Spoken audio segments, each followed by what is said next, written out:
Well, hello. I'm so excited to have this really incredible interview with you, Allyson and Liv. Welcome.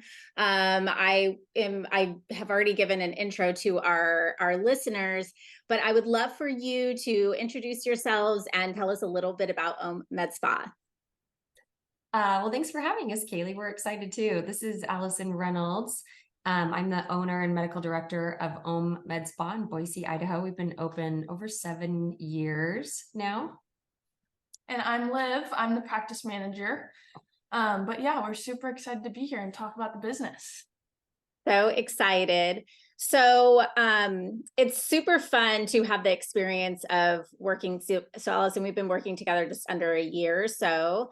And what's so cool is going through the experience of having a vision, seeing the potential for growth for your business, knowing that there's a lot of opportunity, but going through some of the challenges of hiring and finding great people. You've been through a move and all of the real things that a lot of times, by the time we hear from injectors or providers in our industry, they've already kind of scaled up and they're just really talking about, the business from the perspective of what happened, years ago. And I love the opportunity to work with you, Allyson, but also for you guys to share, Liv, your story of how you guys have become and built as really a team, and transitioning for you, Allyson, from just the provider in the business to owner. So tell us, Allyson, a little bit about your background and, how you ended up getting into aesthetics. I think this is such a great story. Well, when I finished grad school about 13 or 14 years ago, I took a job in our local children's hospital in pediatric general surgery and trauma. And I loved the job, but it really, as you can imagine, is pretty emotional. And so after several years, I really started to become burnt out. But I didn't want to leave it and find a new job completely because I really loved the team that I was on, but I also love working with kids. So for some reason in my brain, I got the idea that instead of quitting, finding a new job, I should stay there part-time and start a business part-time. When I was in grad school, I had gone to a local med spa to have a small tattoo from my college days lasered off. And that was what put the idea in my head of, maybe I could start one of those. So I'd never actually, other than that moment, been in a med spa, and I'd never gotten Botox when I started this business. I just thought, well, that sounds fun. Let's do that. So that was 7 years ago. And it's been a really fun project since then. That's amazing. I can't even imagine. It was sort of an entrepreneurial spirit that you had to say, oh, this sounds like a really fun idea. I'm going to start a business. You can tell how naive I was to think that sounds fun. I know, let's do that. Myself and never have run a business. Yeah. I really didn't even know, how do you first order Botox from the Botox company? How do you buy needles? How do you get malpractice insurance? I didn't know any of those things at the beginning. I had to just one by one figure each one of these tasks out. Yeah. Teach yourself. So what was your business like when, in the beginning, before you had a team to support you? Well, obviously for several years, it was just me. And I was really lucky that I still worked at this large children's hospital with a lot of female coworkers. So having the patients come in the doors was never the problem because I had known all of my coworkers for so many years. But knowing how to run the business in a sustainable fashion that felt safe to me, and B, didn't just completely drain my energy. That was what took a really long time. I was amazed at the lack of resources to tell someone, this is how you run a business, or this is how you start a business. I looked and looked and I really couldn't find that. So it was just each time there was a new need, I probably should own a business credit card, having to Google that one task and then on my own figure out what was the best. I really had no guidance. Which was a challenge. Everything took a lot longer than it could have if I had had good resources. Yeah. I mean, isn't it so true? You don't know what you don't know, in the beginning. What would you say has been your biggest struggle as a female entrepreneur? You talked about, building a business sustainably without draining your energy, having to find resources and all of those, and obviously, as we know, right, building a business has some high highs and some even lower lows at times. So where do you think you would, point directly to, like, this was one of my biggest struggles that I had to overcome? I think that's still a struggle I feel, and I don't know if this is a common feeling in this field, but because it's a women's run business and it's in the aesthetics or beauty industry, Mhm. I feel like a lot of people think of it more of like a hobby as opposed to a very robust, very profitable business. I think people think what we do is Botox as opposed to empowering women and giving them confidence. And so sometimes when I tell people what I do, I almost feel like they're saying, "Oh, look how cute, that's so cute. You run this little business," or like it's a hobby, but it isn't. It's not. It's well run and well Mhm. organized, and we have really great outcomes and very happy patients and clientele. Yeah, it's life-changing. Yeah. Yeah. And we know that in the industry, but I think sometimes people outside of the industry don't recognize that. Yeah, it's always those people. Yeah. Those People, not like that, but when they don't see it from that perspective, or have never had another friend or family member in that. I think they view it from a very different perspective of, they don't understand what really goes on inside the business, as opposed to just making people feel pretty. It's a lot more. Uh-huh.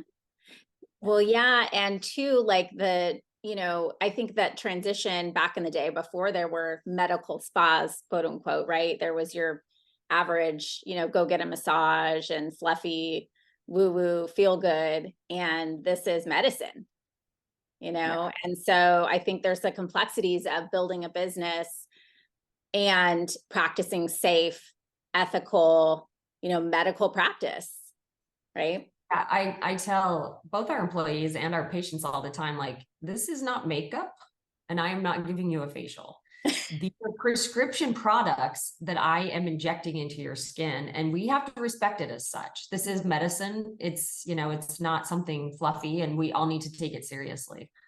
Yeah, exactly. So let's talk about sort of your transition then into, that decision of, like, probably when you started, right? This was your side job.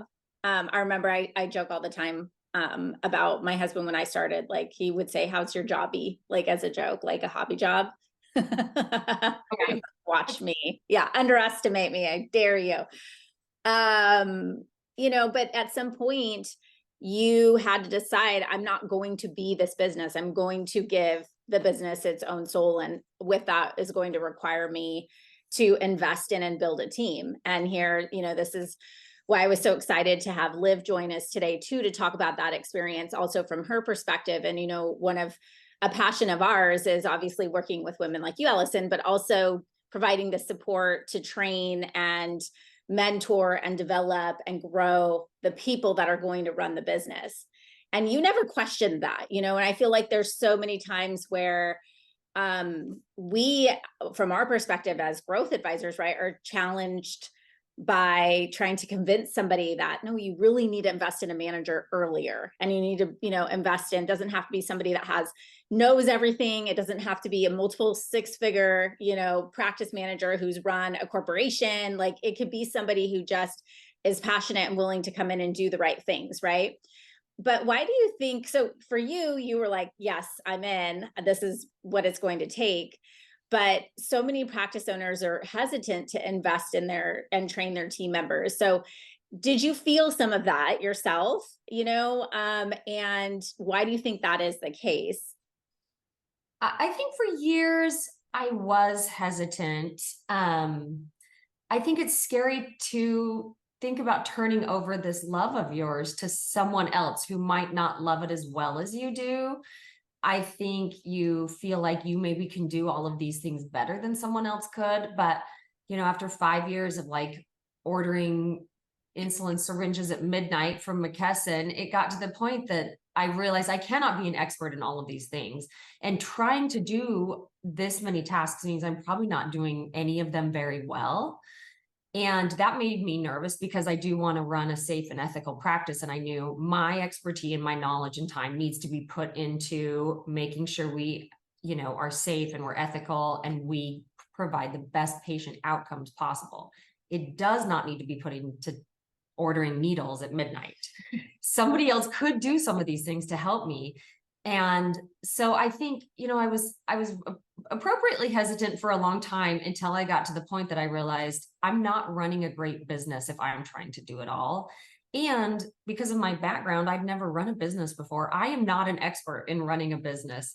I'm not an expert in human resources and other types of business administration. And so it really just spread me too thin.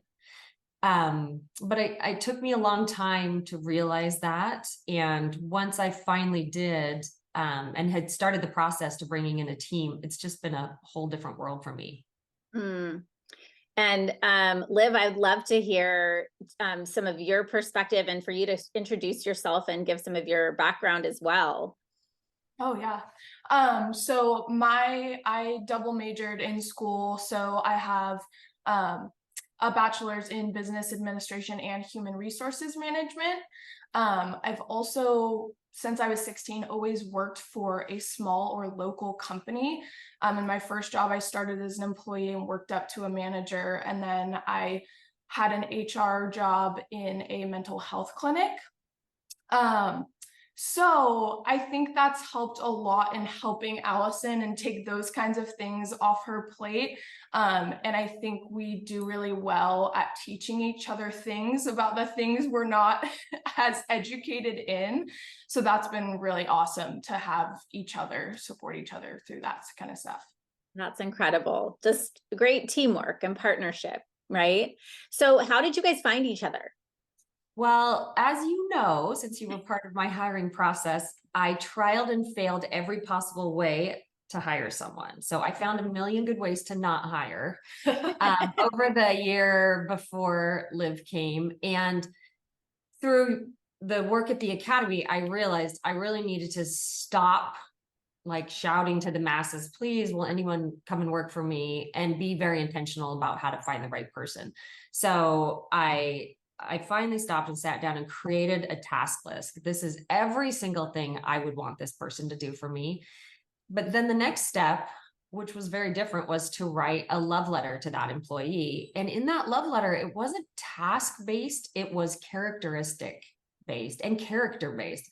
These are the characters I want you to have, and written in a format like that person already existed. I want you to love my patients the way I do. I want you to believe in this industry and the gift it gives women, not see it as something fluffy or just about beauty.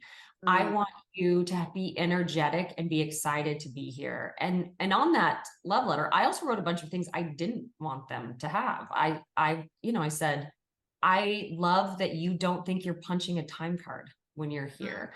I love that you want to make the role better than what I created on that job description.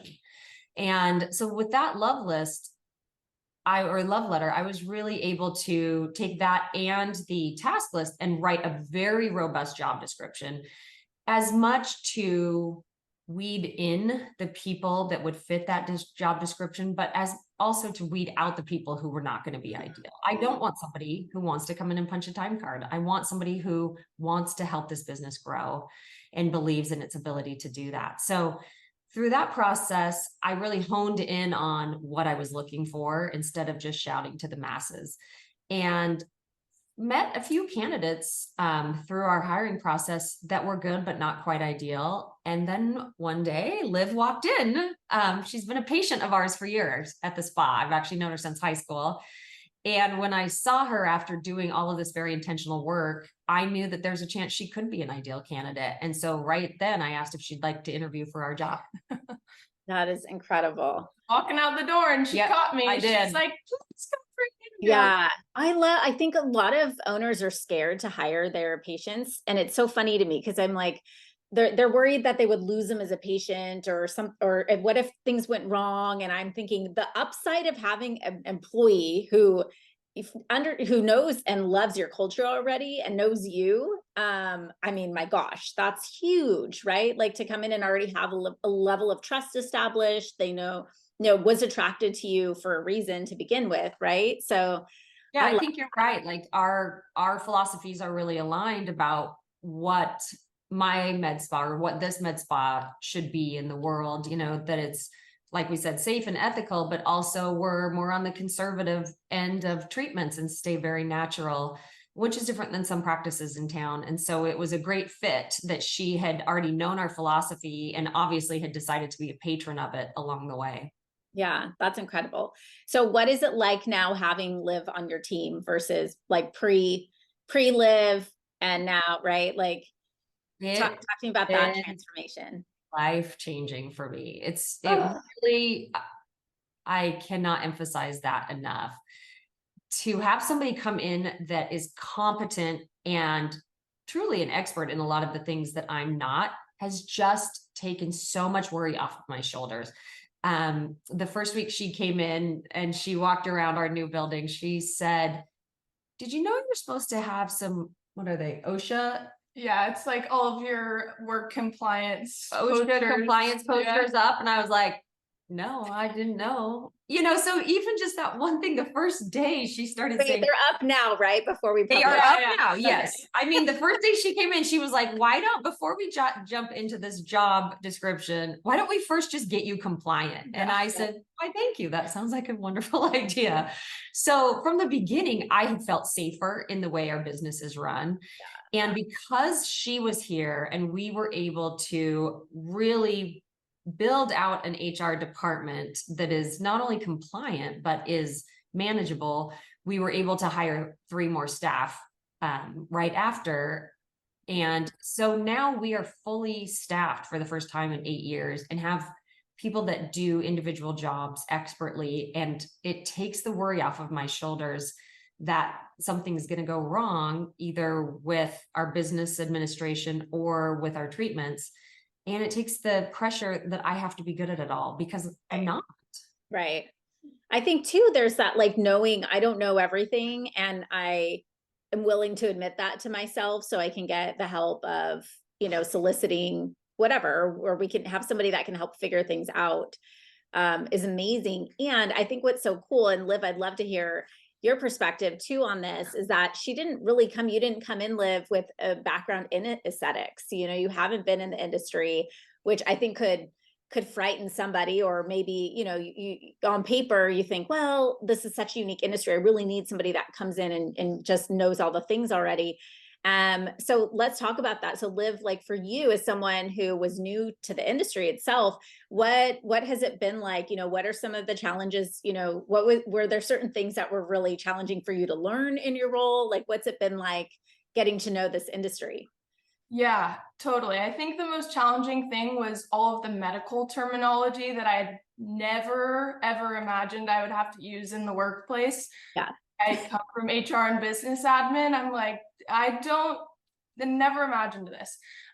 So it's like the science behind our lasers and vascular occlusions and the Fitzpatrick scale are things I never thought would be my terminology of work.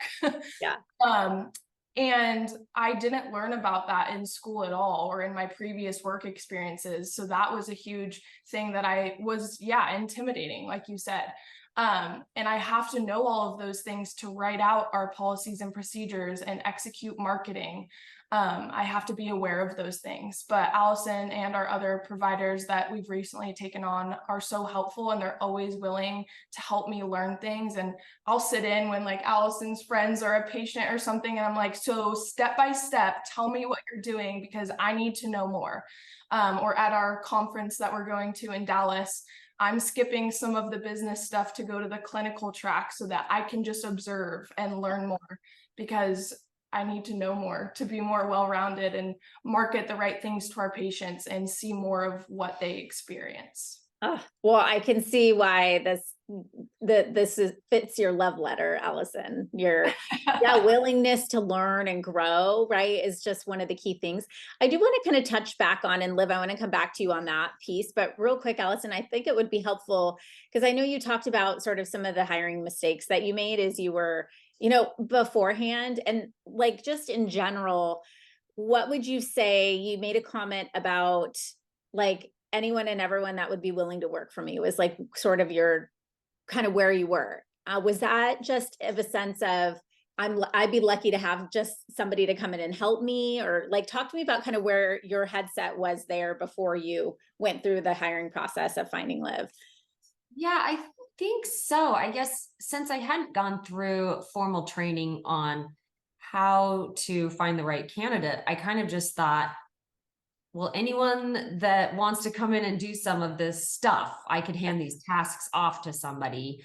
And, anyone probably can order needles at midnight, but having somebody that actually comes in and functions as a leader and a mentor and can manage when I am not here, that's a different person than someone who can just get onto McKesson and order needles. Yeah.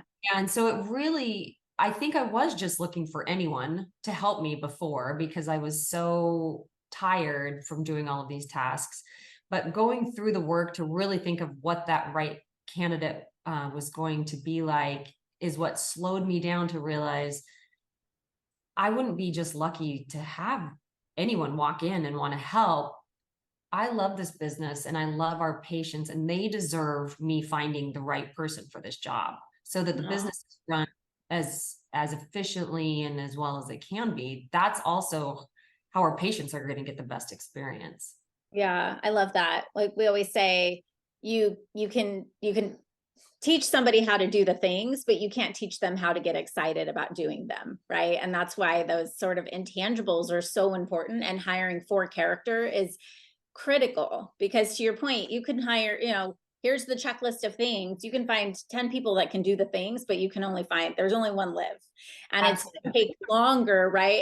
And I think that's where we lose patience in the process, and start to doubt ourselves. And at the end of the day, Allyson, I've just admired watching you transition from a person who, was the business, and to somebody who is building a team who's now building the business, and really like giving OHM the resources to function as an entity, so it's been incredible.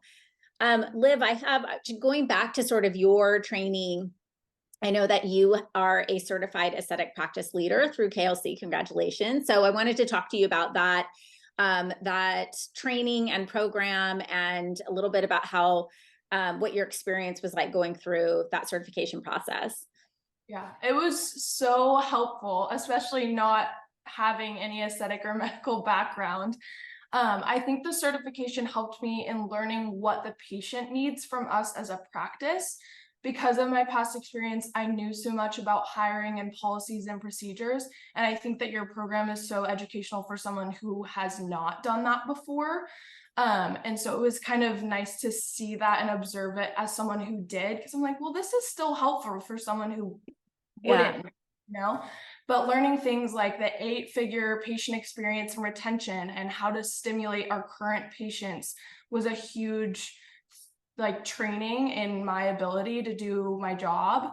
And from that, I think we have implemented so many things to help us elevate the patient experience. And it's been so fun to see change actually happening from that. And one of our huge things right now is that I made it a really big emphasis to our providers and receptionists on how important it is to educate our patients on skincare to further address their skin concerns beyond just the procedure that we were seeing them for that day. And from making that a provider or a priority with everyone, we've sold $5,000 more in skincare in just this first half of the year than we did all of last year. So probably gonna double or triple what we do in skincare. And that's just like a little example of how those kinds of things have been changing for us, and how recognizing what's important for the patient has changed our business for us and for them. Oh, that's incredible. I love that. I think at the end of the day, regardless of the industry or backgrounds, or, if it's about the customer and you're focused on helping the customer get the best results and have the best experience, you kind of can't lose there, right? It's the foundational element of growing a successful business. So that's awesome. I love hearing that, especially as someone who's comes with such, experience on the business side as well. So what Liv is it like working for Allyson as a leader? It's so much fun. And like I said before, like we just have a really good time bouncing our ideas off of each other. And I think we both work really well that way. It's like when we have a big project, we like to talk it out and not just be like in our head about it. We like to write things down and work through it. So that part of collaboration with her is so fun. She's so caring and kind to me and her other employees, and seeing our new employees come in and be so comfortable and start forming those relationships with each other really stems from her and her ability to be a good leader. And she treats her patients that way too, which is so awesome to see. And she's just so passionate about this industry. So it's awesome to have her as a I mentor. love that.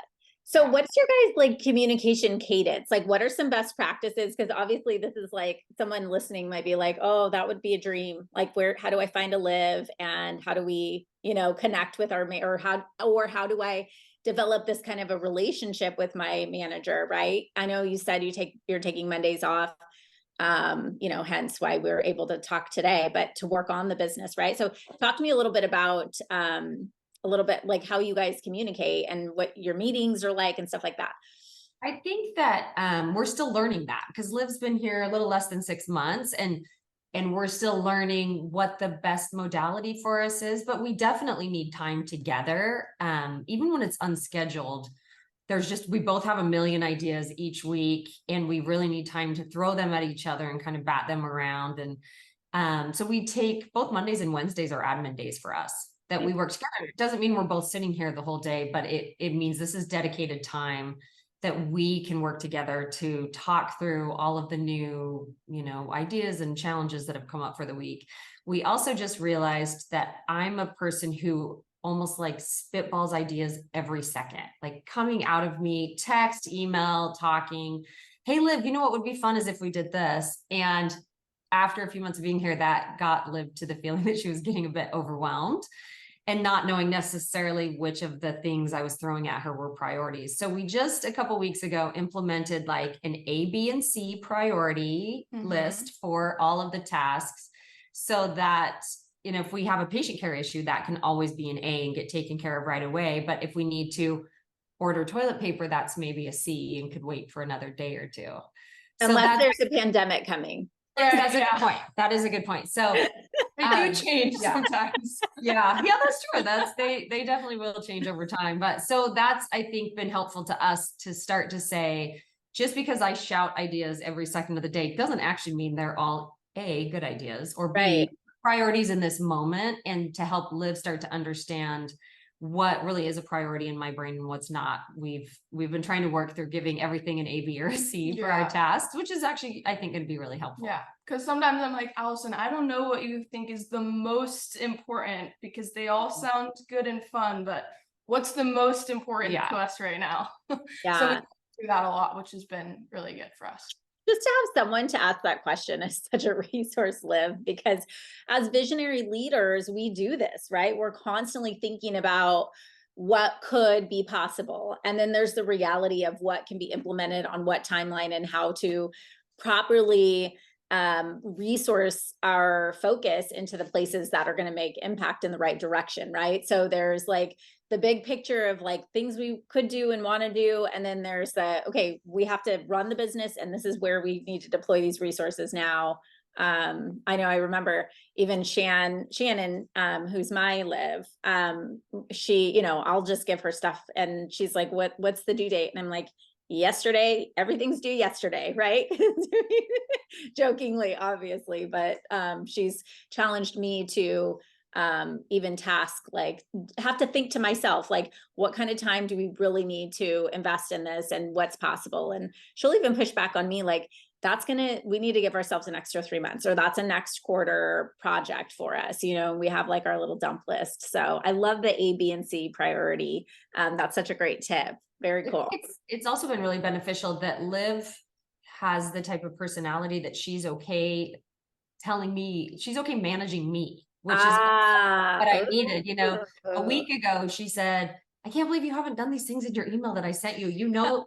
We have to have these done right away. And I thought, oh, That's good to know. I just thought they were sitting there for like whenever I wanted to get to them, but it was really important that I got it done. And so bringing in somebody that has a strong enough personality that's okay telling me what I need to do when I need to be managed has been, I think, really beneficial for me as well. Because as you know, as an entrepreneur, you get so caught up in the ideas all the time that you don't always think about if something hasn't been given to you with a due date, you don't always jump to it to get it done. And so that it's been very helpful for me. I love that. Well, and also I feel like the task list that's always swirling in your head, like even for me, and I think this is such a great point, because as I'm thinking about like who's the right person for a job like this, if you're going to have like your chief of staff or right hand person, you know, that should be somebody that you can trust to basically manage all those things in your head, you know, essentially. So you have the confidence. I can just only imagine like the mental freedom that gives you, Allyson, to have somebody where you're like, okay, now it's out of my head and it's on your you know, in your ecosystem of things to take on, and, you know, or even send the reminders and things like that. Like I can think of times just laying in bed, like, oh, did that happen? Did I follow up with that? Da, da, da, da. You know, but to know that someone's going to come back and gently remind you that, hey, Yeah. we need to get these done. Yeah. Remember we talked about this. Yeah. Yeah, no, I love that.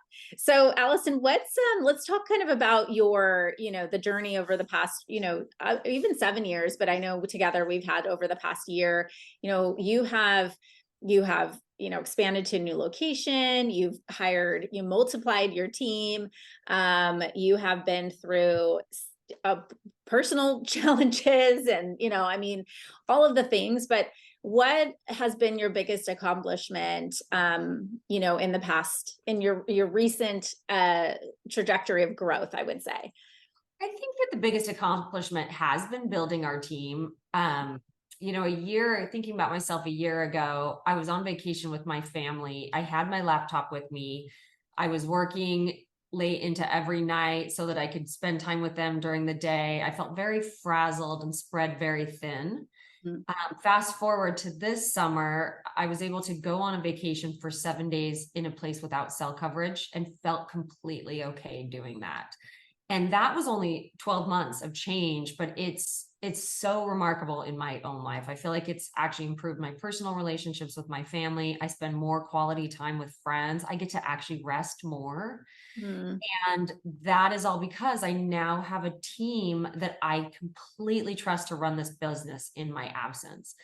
And, you know, without the work of the academy, I can't really imagine I would be here. I think I would still be like shouting at the masses, like, hey, anybody, do you want to come work here? That's great. You know, look how cool we are. As opposed to have taken the intentional steps to find the right people. Yeah, that's incredible. It's hard. It's It's hard. It's it's a overwhelming at the beginning. Yeah, and I think like something I've come to learn, and you have to go through it, you know, and it's like I people ask me like, how do I get great at public speaking, as an example? And it's like you have to go be really bad. Like Yeah. you have to suck at it first. And I think that's a lot of why we stumble in the hiring process, is that you have to suck a little bit, right? Before you like get good at it. And then once you figure it out, it's like, I mean, like fuel to the fire, right? It's just, okay, now we got this process and system in place, and now we know what it takes to be successful here as an employee, right? Yeah. Yeah, I'm not intimidated for the next staff member we need to bring on because we have the process in place, right? We'll go to the yeah, task list, then we'll write the love letter, then the job description. yeah, We'll repeat the same system that has worked when we need to hire someone else. And so it won't be as scary. yeah. I love that.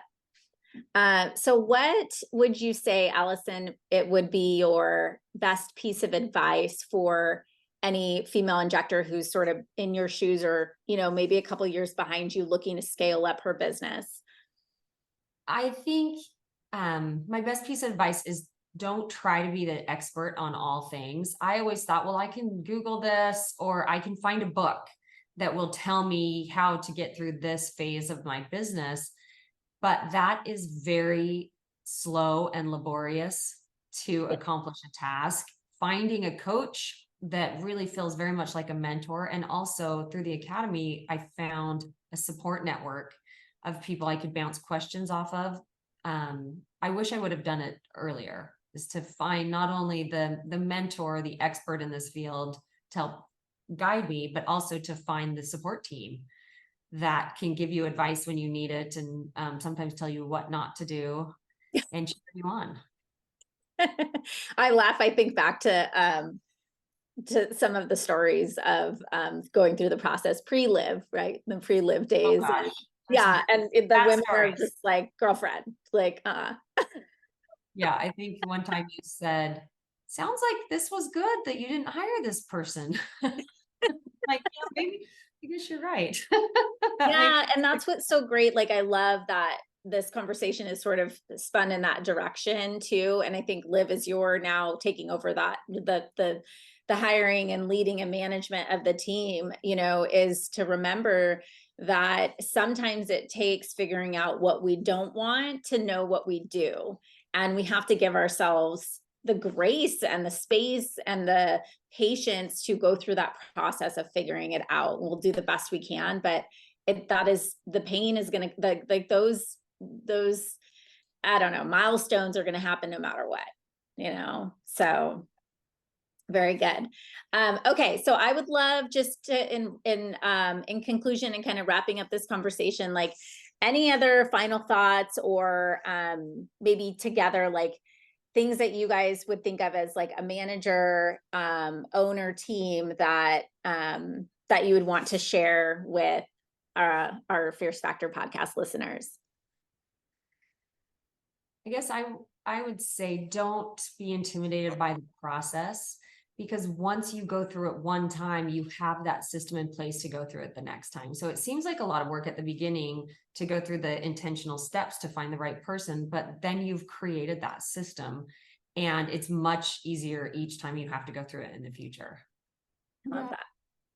I would say, I think that people shouldn't be intimidated to switch roles in their careers. I never thought I would be in this industry at all. And HR is what I studied, but now it's, you know, a portion of my job instead of my whole job, which I actually love. And I've met a lot of people in this industry that have ended up here not studying, you know, not having that background, having a different background completely. And they're the most wonderful people, the smartest, some of the smartest people in this industry. So I don't think that should be something that's intimidating to people looking to be in this industry. Oh, such great advice. I love that. Right. So hire for the person, not the position, people.